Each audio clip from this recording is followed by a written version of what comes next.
You're listening to Reap Sow, dispatches from the front lines of food, farming, and the environment. I'm your host, Teresa Katsourelis. This week, we're taking a closer look at some popular foods and their fraught cultural histories. Of course, it was common for Black people then, and maybe even still today, to be wary of the watermelon because of the constellation of stereotypes and images associated with the watermelon that are so ugly and hurtful. That's Jori Lewis. She's a historian and the author of Slaves for Peanuts, a story of conquest, liberation, and a crop that changed history. Most recently, she wrote an essay for FERN about the complex racial and cultural history of watermelon. Siddhartha Deb is an award-winning novelist. His recent essay is about his conflicted experience as a Hindu eating beef in India. So beef has become a marker of a violent authoritarianism in India. FERN published these essays in partnership with Switchyard, a literary magazine and radio show produced by the University of Tulsa and Public Radio Tulsa. Ted Genoways is Switchyard's editor and host and a longtime collaborator with FERN. He interviewed Lewis and Deb about their work, and he takes it from here.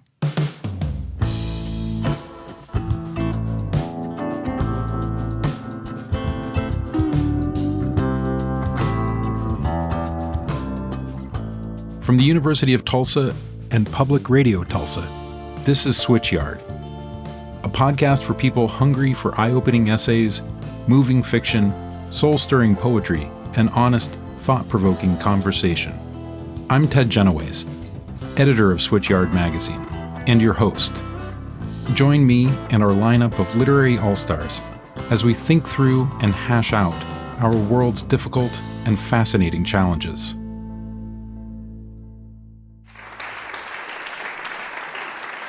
Welcome, everyone, to the church studio in Tulsa, Oklahoma. It's our pleasure to have everyone here. This is our first live taping for an episode of the podcast. We've done a number of episodes here in the past at the wonderful church studio, but this is the first time trying this out where we do it with multiple guests and with an audience. So we're very excited to be here in the big room, the former sanctuary of the church. So a wonderful space and a grand opportunity. Tonight is going to be the Switchyard Food Fest, celebrating the release of the food issue of Switchyard magazine. And we have two of the contributors with us. We have Siddhartha Deb and we have Jori Lewis. And I wanted to put the two of you together for reasons that I think will probably be fairly apparent to the two of you, that each of your essays is really about the cultural significance of food and the way that culture influences the way we eat and the way that we eat influences culture and that interplay. And yet, you're writing from different perspectives. But for people who haven't had a chance to read the pieces yet, I wonder if you would each give just a short description of the essays that you contributed to this issue. Thanks, Ted. Pleasure to be here. Yeah, I wrote about beef and its relationship to Indian food.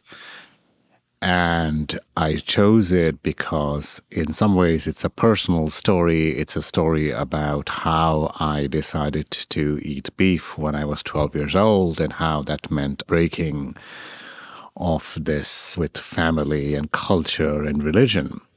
But I write a lot about India in both fiction and nonfiction. I write about it away from the received myths about it as just an amazing democracy that has finally embraced the free market.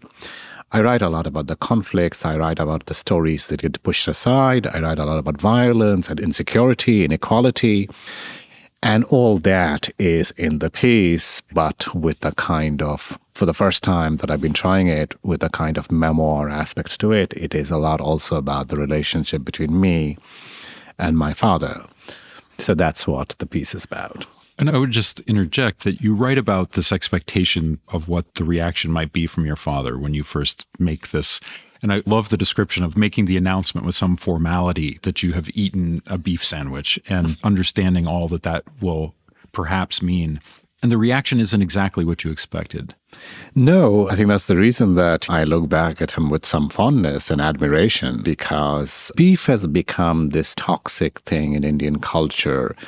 a way of dividing a kind of very powerful, dominant majority to which I technically belong, the Hindu majority, and demonizing the Muslim minority, the oppressed castes, Christians. So beef has become a marker of a violent authoritarianism in India. But I'm writing, of course, back in the time when it's a little bit more hidden in the culture. And my father was not an observant. My father was a refugee to begin with. I think that's important to know. He was a refugee. We are growing up in a part of India where, unlike the mainland India, beef is a part of the diet of the people there. But we didn't eat it and we didn't think about it. And I mean, in school, I was hungry. I said to my classmate who came from the Khasi tribe and they ate beef. It's a part of their diet. And I said, can I have a bite of your sandwich? And he said, are you sure, man? You're a Hindu, aren't you? And I hadn't thought about this. And I said, I don't care. And I took a bite. And then I went home. And, you're looking back at the past. Ideas like teenage and rebellion, these are all new concepts to me. They didn't exist. Nobody called me a teenager when I was 12 or 13. You were on the verge of becoming an adult, a man. I come from a peasant family. 12, 13, you go to work in the fields. You go to work in the factories. Anyway, but I suppose I was undergoing some kind of teenage rebellion. So, I told my father, I said, with some formality. I said, from today, I am no longer a Hindu. And I think I had already knew that I was not very attached to this identity, this religious identity. But I was expecting, I suppose, from the movies, some kind of violent sort of reaction, patriarchal, authoritarian reaction that I will disown you and I'm going to throw you out of the house. That's a very common scene in Indian cinema and popular novels. And my father was reading the newspaper and he just said, why not? And he kept reading the newspaper, he didn't even look up. And I said, well, I ate beef at school today and it's supposed to be this, you do this, that's it, you're out of the fold. And I thought he was going to throw me out of the house or disown me or beat me up. I mean, this was not uncommon at all. And my father said, that's fine. And he just went on reading the newspaper. And I was so disappointed. I suppose I was relieved and now I'm proud. But at the moment, I was also disappointed that this act of rebellion had sort of no impact at all. But, it became this long journey and became a big part of later on of who I am as a writer, who I am in the things I write about. And at a certain point in India, and the piece talks about that, beef, it was not just my story. It was in some sense the story about India. And I was also exploding this popular notion, which is very popular in the West, that India is just a majority of vegetarians and they're all yogis. This is a complete lie. The majority of Indians are non-vegetarian, actually. This is to do with caste and this has to do with region and particular kinds of identity. So, it gets us back into the question of food and the complexity of food and the diversity of food and the many different kinds of foods and the many different kinds of people. And these are things I am really interested in. So it was fun for me to try and explore them. The piece is wonderful. And Jori, if you would tell us about your piece first, we were talking last night, trying to remember how you arrived at this. We have different memory of this, which I think is amusing.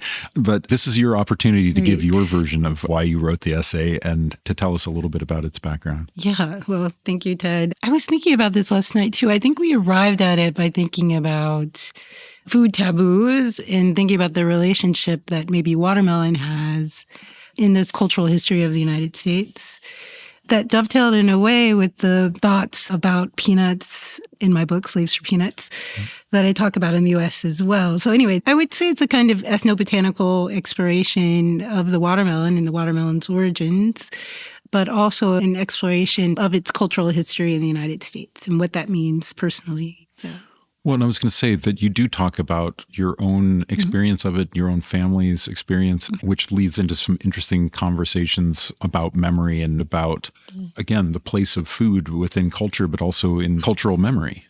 So I think when we discussed it, I mentioned this anecdote about my father saying at some point that he wouldn't eat watermelon for many years around white people. But when I went back to my father, he denied it. He denied ever saying it. But I was like, I'm sure. So this is the memory problem. But then, of course, it was common for Black people then, and maybe even still today, to be wary of the watermelon because of the constellation of stereotypes and images associated with the watermelon that are so ugly and hurtful.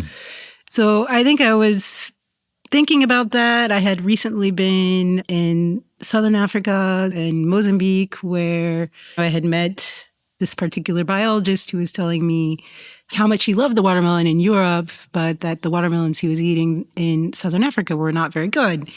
And we were thinking about why that would be, since he thought that the origin of the watermelon was there because of some sort of maybe old science he was aware of and wasn't sort of aware of the more recent conversation about the origin of the watermelon. So I think I was thinking about all of those things, and we discussed it and decided to marry those things together, I think. Both the ethnobotanical aspect, the scientific aspect, and this more cultural exploration.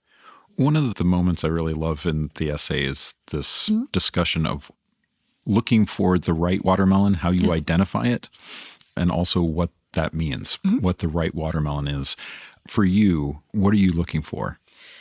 Yeah, I've always been a terrible watermelon picker, I have to say. So, I mean, really just bad. And like everyone I know, like my husband, he will only buy watermelons from one place where there's someone he knows who picks the watermelon for him. Like, we're just bad at it. Like, so invariably we get one home and it's terrible. But yeah, I think I was thinking, well, what did my mother used to do? Because my mother is like a champion watermelon picker. She's very good at it.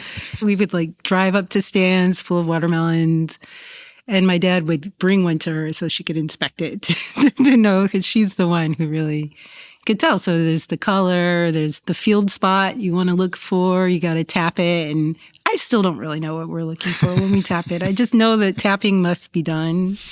And you listen, I don't know, there's like a sound. I couldn't tell you. Basically the field spot is maybe the thing that I look for. But again, I'm very bad at it. I'm super bad. Well, the connection that I see between your pieces, as I said, is this cultural place of food. But then this notion that in one instance, eating beef, eating food can be an act of defiance. It can be a kind of political statement. And at the same time, it's possible for there to be a cultural stigma attached, as there's with the watermelon. And then a particular food staple that falls out of the diet because of those associations. I wonder if you can each talk about what you see as the significance of that, what that tells us about food, but also about just the way that we make culture around food. Either one of you can field that question. Let me think. So give me the question again. I'm sorry.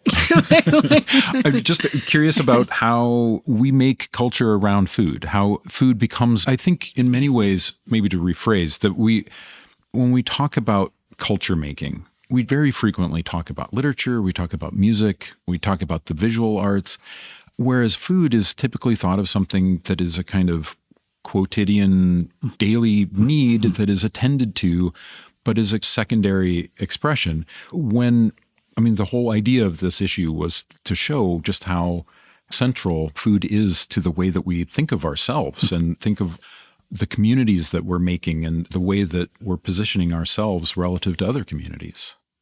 Yeah, so definitely the watermelon. I think when I first started thinking about this, I'm of an age where I didn't really grow up with watermelon stereotypes necessarily. I think that my parents did. That would have been really omnipresent for them. And I think even people younger than me, Black Americans, may not even be aware of them at all. Maybe just a little bit, just around the edges.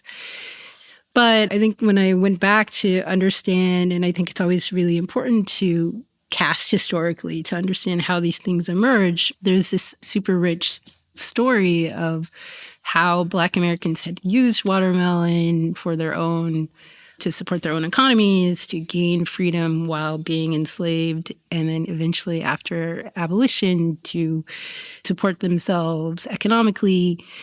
And how during Reconstruction, those very same tools, the watermelon and to some extent the peanut, although less so over time, became subverted by the essentially white supremacist ideology that was pervasive in the society for the next 100 years, right? Not that it's gone now, too, but that was so powerful in its image making and its iconography just generally that it shamed people from eating, at least publicly, this fruit that has so much benefit, just generally. And then just looking at this comparatively, because I spend most of my time in Senegal, and thinking about like the origin of the fruit and how the fruit just over time has almost, in most places that it grows, it's been this benediction. It's a fruit of so much generosity. You share it. Of course, you have to share it. It's massive. You couldn't eat a whole, I guess some people could eat a whole watermelon by themselves. But that it had always this halo around it, just generally as a food, and became almost a little bit of a poison.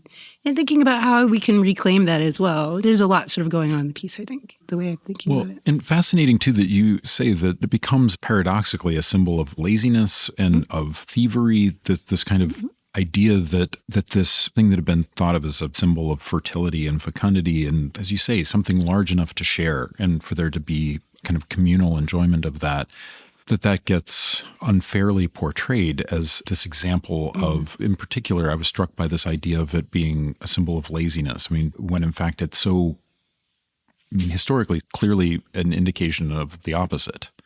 Yeah, that's true. It's curious. These things aren't logical, right? Like, you know, how stereotypes emerge in these types of contexts. But it was, it's very clearly in like the post-Reconstruction America, one way to discredit Black people from citizenship, essentially, by saying like all the things they do, they don't earn, like they don't merit, that they're just lazy, this type of way of thinking. So, I think it's even clearly an attempt to discredit them and to say that they're not ready to be citizens.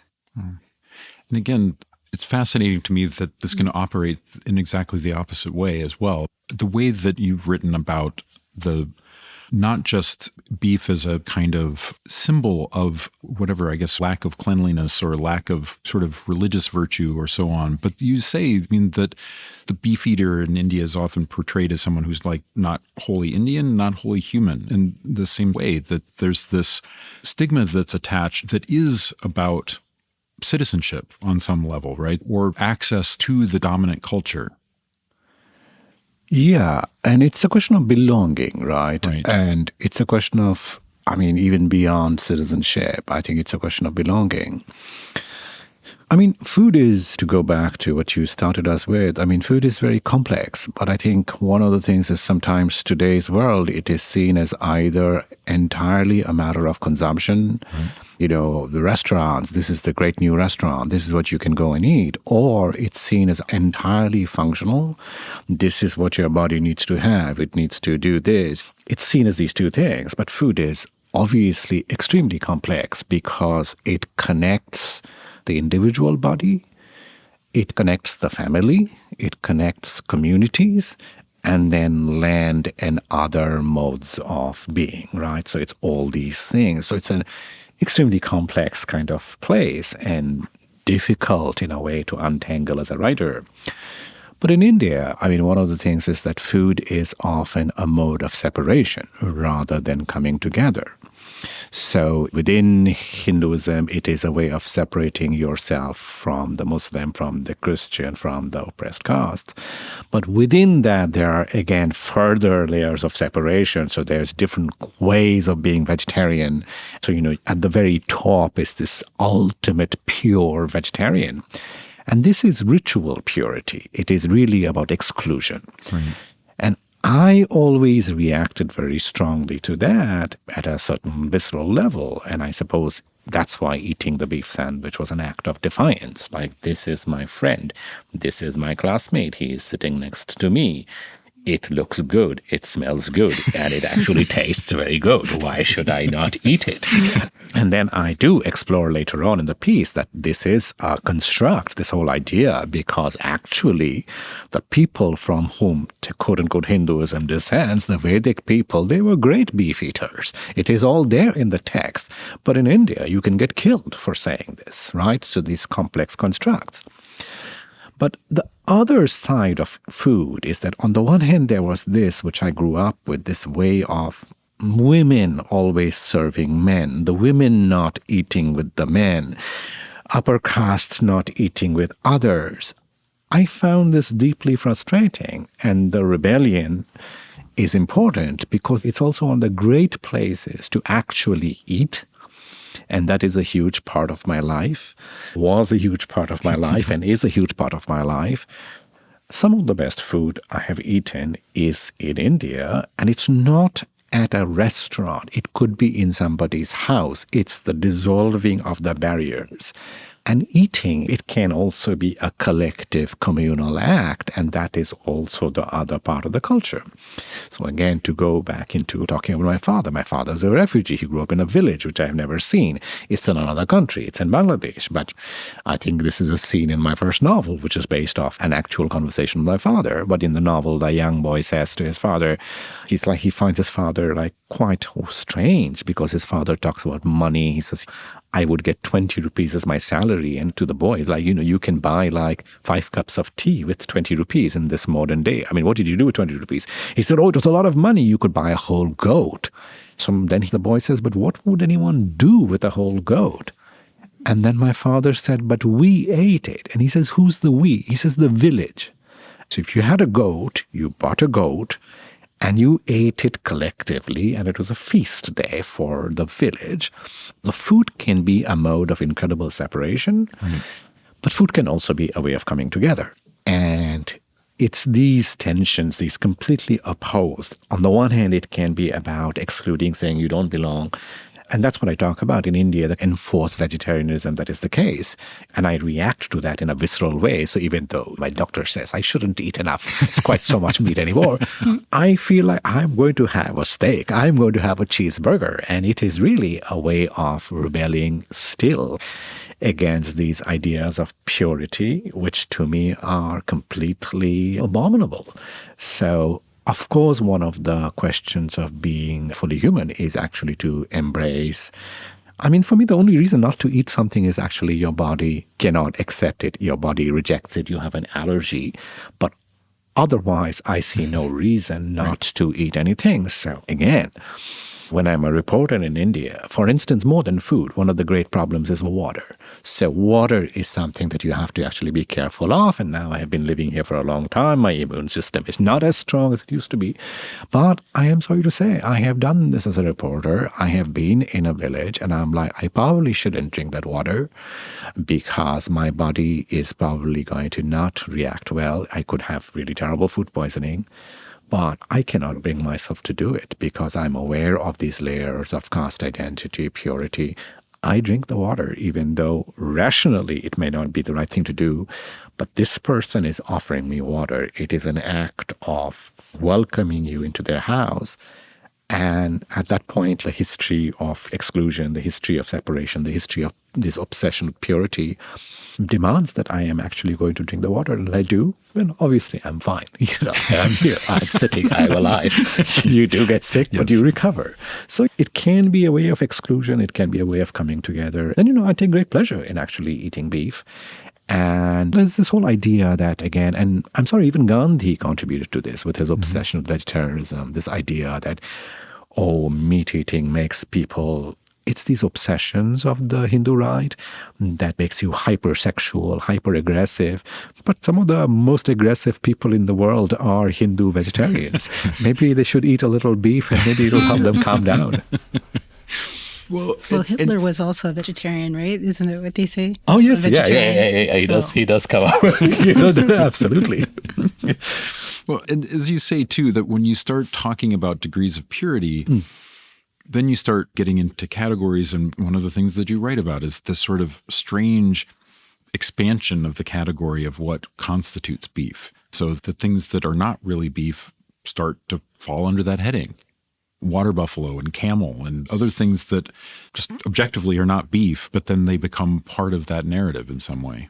Yeah, because it's a kind of policing. And the thing with policing is that when you can police one category, policing is kind of totalitarian in its desire.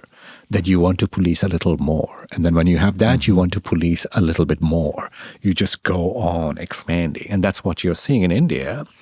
So for instance, very simply put, like in India, these things are always hidden under layers. They are often not visible to Westerners, partly because the West is complicit in the whole rise of the Hindu right. I'm very, very clear about that in all my writing. But when you book a hotel in UP, which is like this great Hindu right state where I went to report, the hotel is not going to tell you that it's a vegetarian hotel. It doesn't say that. The whole website is perfectly modern. It's like, there is a kitchen, there is a thing. And then you go there and you find out that there is actually no alcohol. I'm sorry, I also like my beef. I also like my drinking. I'm a man who loves the things of the senses. Yes, I think that's fair. But you then check into this horrible hotel in the middle of nowhere where they're trying to build this Hindu right utopia with dollars from Indians in the United States. But you go there and then you find out that, you can't actually, there's no bar because alcohol is not good. It's like unclean. And then you find out that there is no restaurant because I suppose different kinds of people might sit and eat together. How terrible a thing that is. So, you just order into your room. And then you find out that there is actually no meat at all. It is just vegetarian food. By the way, vegetarian food can be very good. I'm really fond of it. But I don't like the enforced nature of it. And that is what is happening. So you see it in India, let's name names.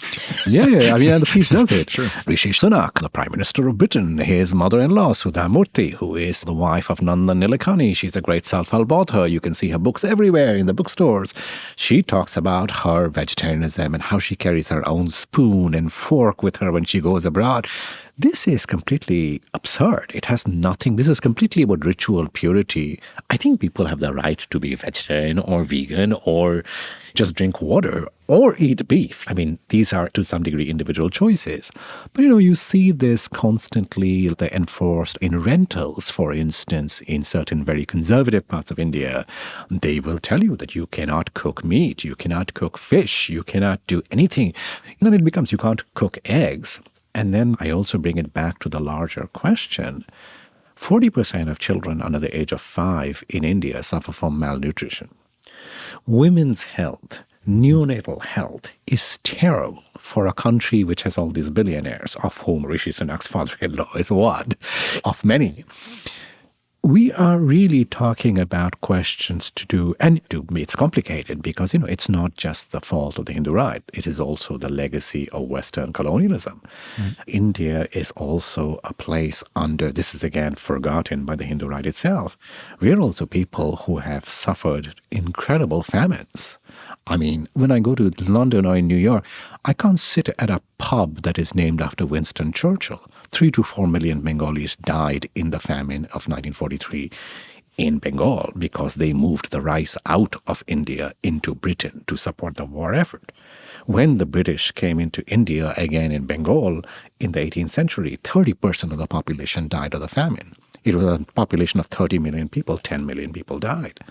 So food is really, really a complex issue. Right. So in some sense, these obsessions with ritual purities and exclusion, it's moving away from the real debates about people's health, about public health, and the environment and climate change, which I'm also very, very interested in.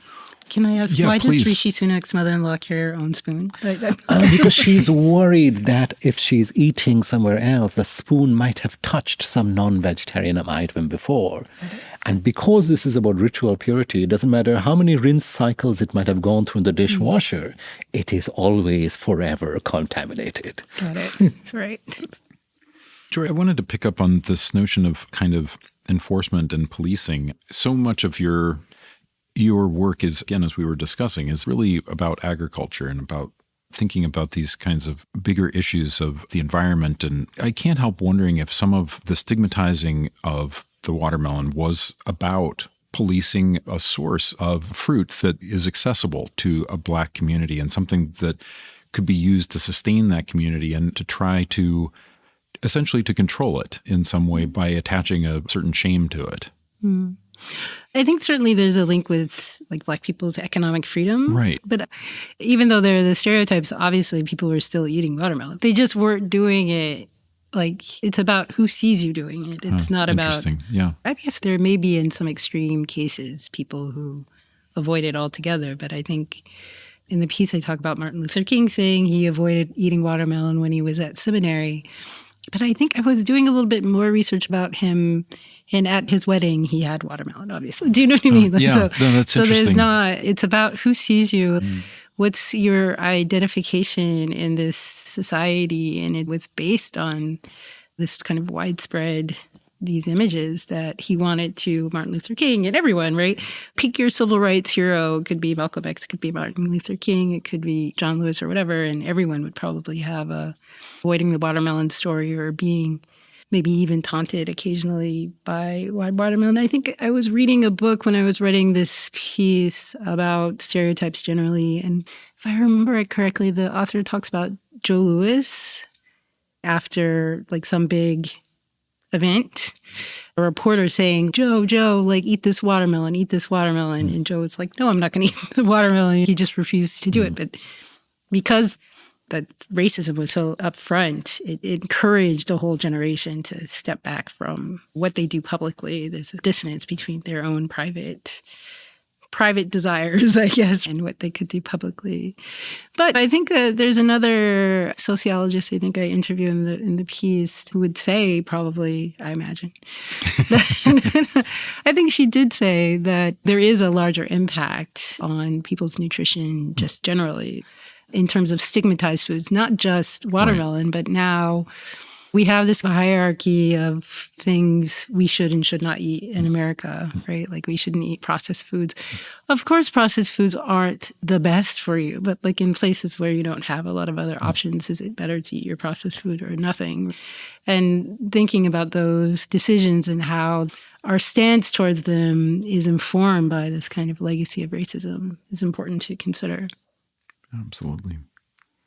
Before we turn to taking some questions from the audience, I wonder if we can take even one step back and remove, and especially in terms of the issue and Food Fest, and I wonder what you each think about the place of food writing and the role of food writing. What sort of things you see? It seems that we're in a kind of golden age of food writing, that the last 15, 20 years have really seen a moment where this has become an area that writers address seriously and feel that it can be seen as a serious topic.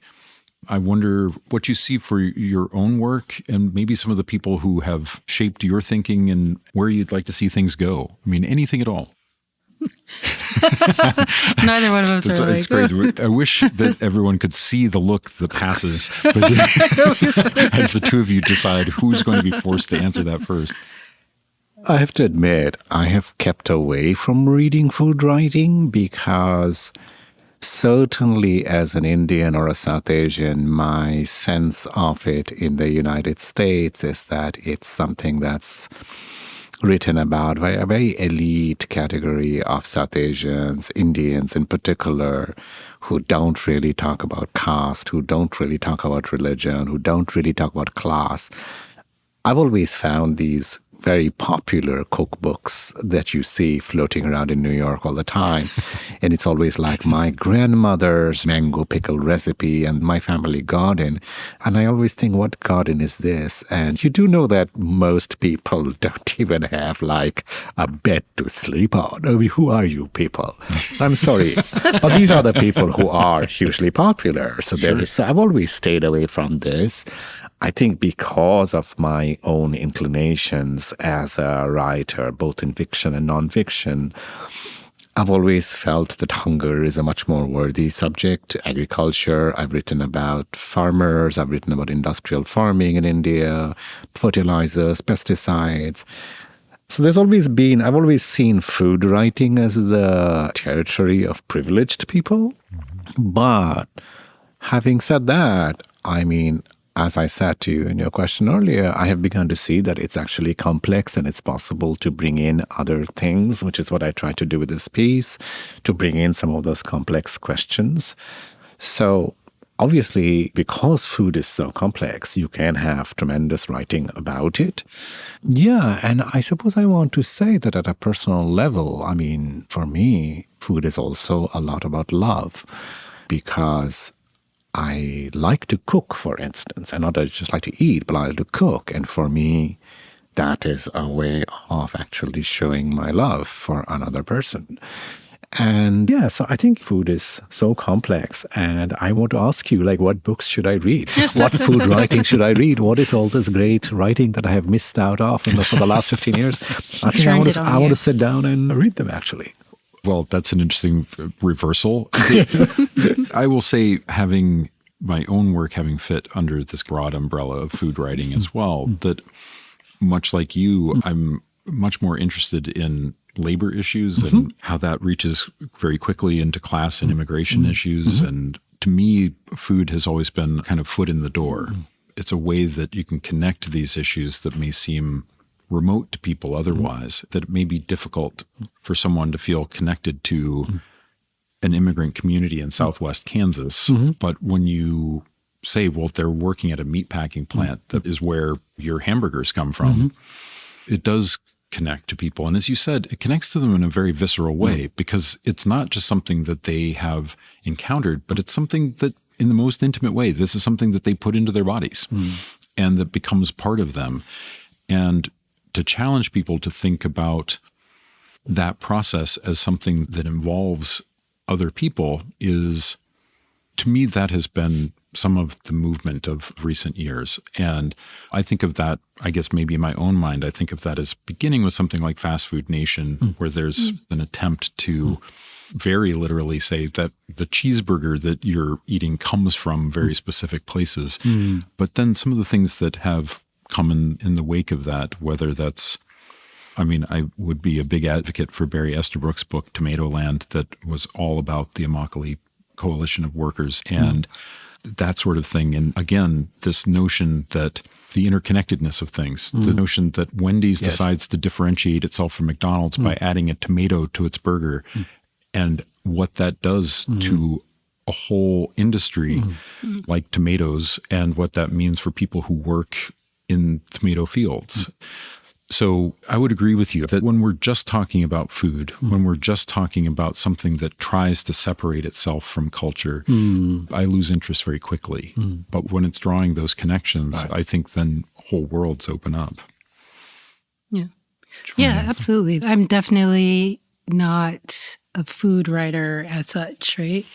My orientation is thinking about how the crop, it doesn't actually have to be a food crop, is influencing the culture, how the culture is also influencing it, political economy of that crop. I think because my orientation is always a little bit more historical, I think it's super fascinating to cast back in history and think about why rice or something was traded widely, how it maybe allowed sedentariness in society or whatever, you know what I mean? To think about how we are influenced by those foods and how our orientation toward that food then spreads out, how that relationship with capitalism, with all the shifts generally in our sort of political, social, environmental histories writ large, I think is foods and all of that, obviously.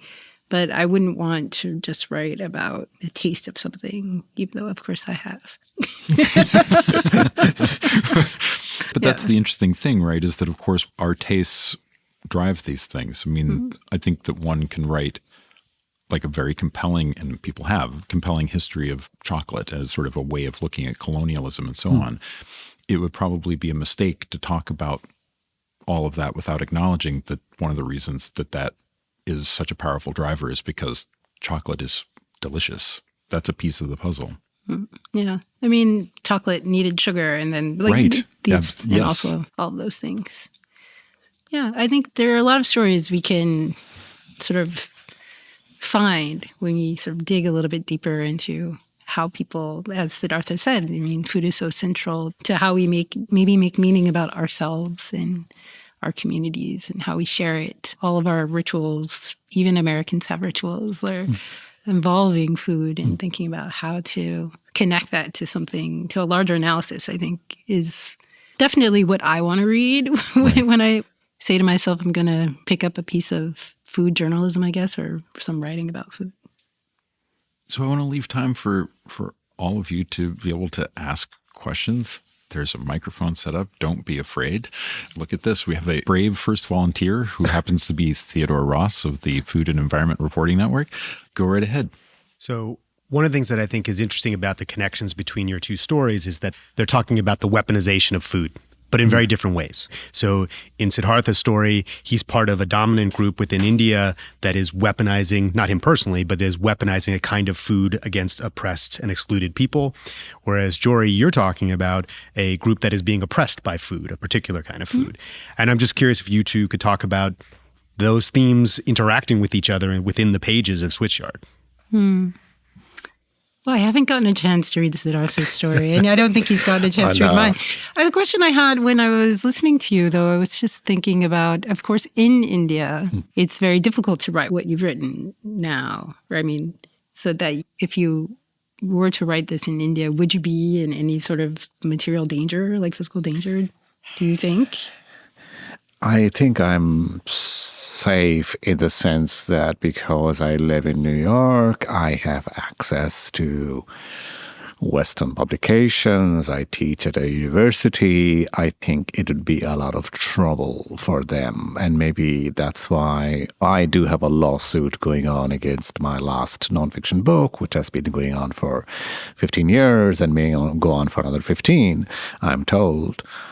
There's always a lot of anger and hate, but there are people in India who are doing very good work. They are writing very well. There are a lot of very brave writers, often from the marginalized, oppressed communities themselves.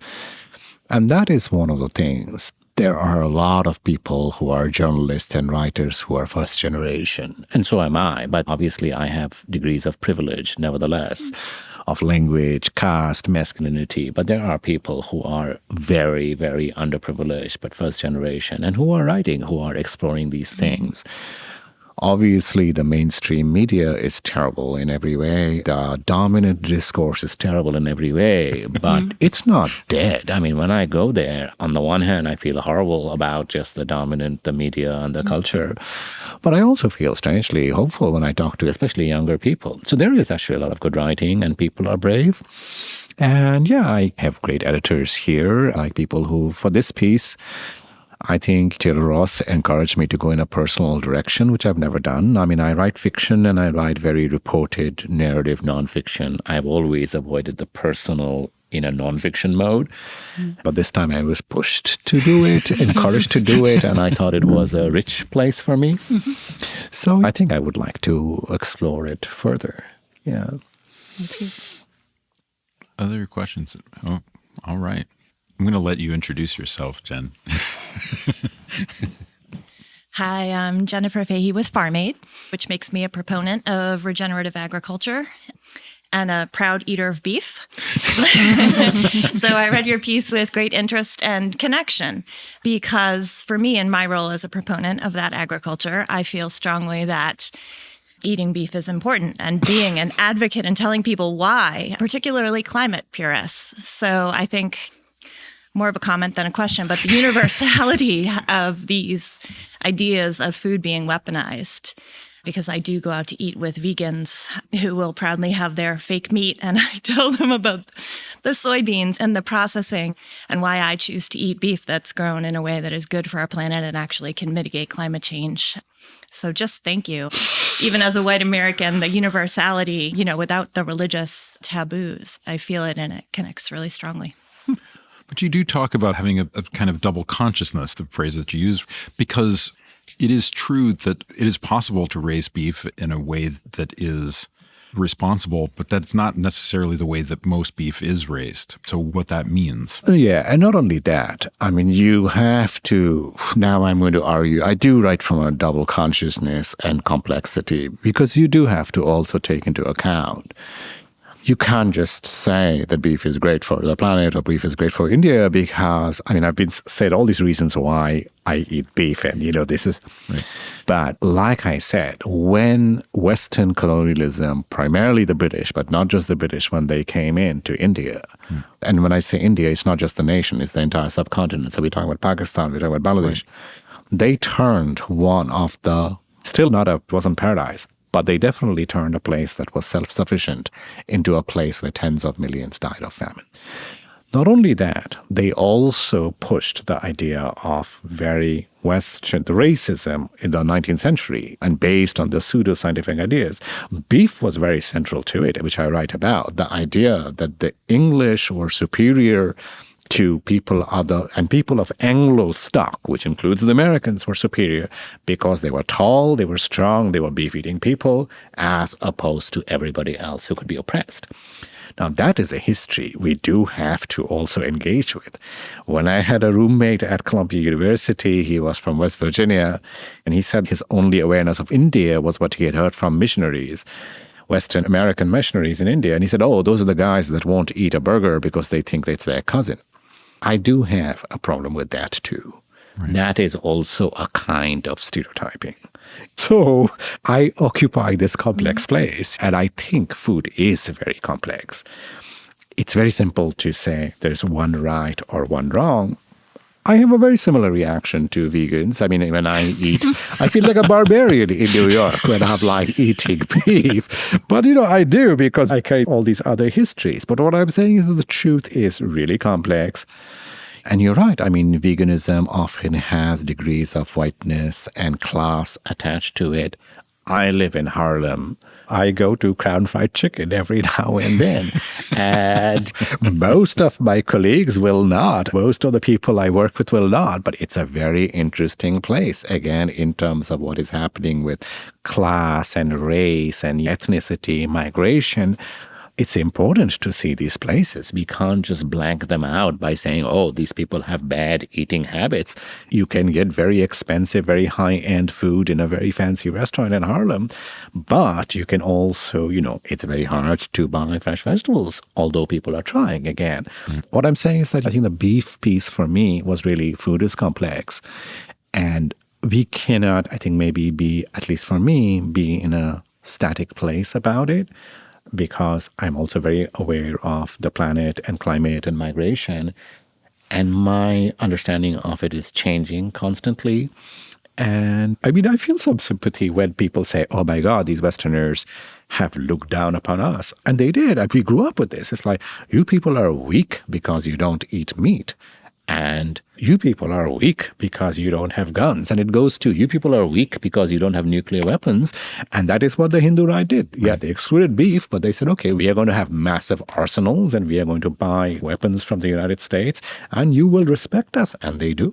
And that is a terrible way to be as well. So, food is so complex in that sense. Indeed, yes. It's a pleasure to have both of you here. I'm really looking forward to continuing these conversations tonight when we're all together for Food Fest here in Tulsa. This is also an opportunity to encourage anyone who is listening and has enjoyed this conversation to dive into these pieces. They're going to be made available on the Switchyard website, which is switchyardmag.com.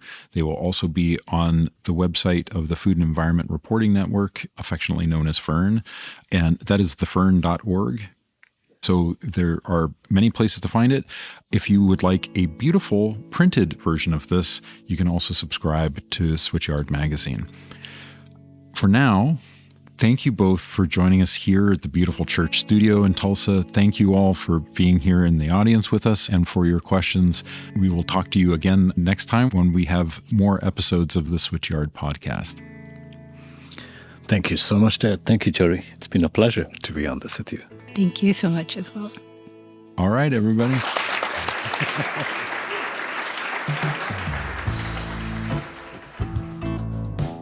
Thanks for listening to Switchyard. I'm your host, Ted Genoways. If you liked this episode and you want to support our podcast, please share it with your friends, post about it on social media, and leave a rating and review. Switchyard is a production of the University of Tulsa and Public Radio Tulsa.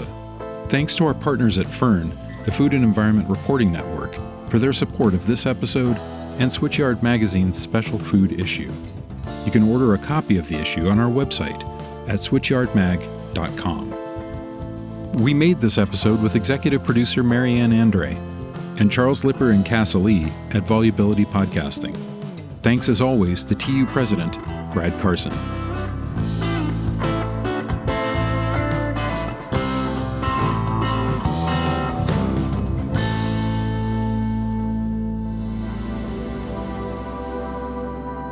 REAPSO is a production of the Food and Environment Reporting Network. Our executive producers are Theodore Ross, Tom Laskaway, and Brent Cunningham. Our sound engineer is Lauren Newson. I'm your host, Teresa Katsourelis. To learn more about our one-of-a-kind collaboration with Switchyard, you can check out our website, www.thefern.org, or our partner's website at www.switchyardmag.com. For more independent nonprofit reporting at the intersection of food and the environment, check us out at www.thefern.org.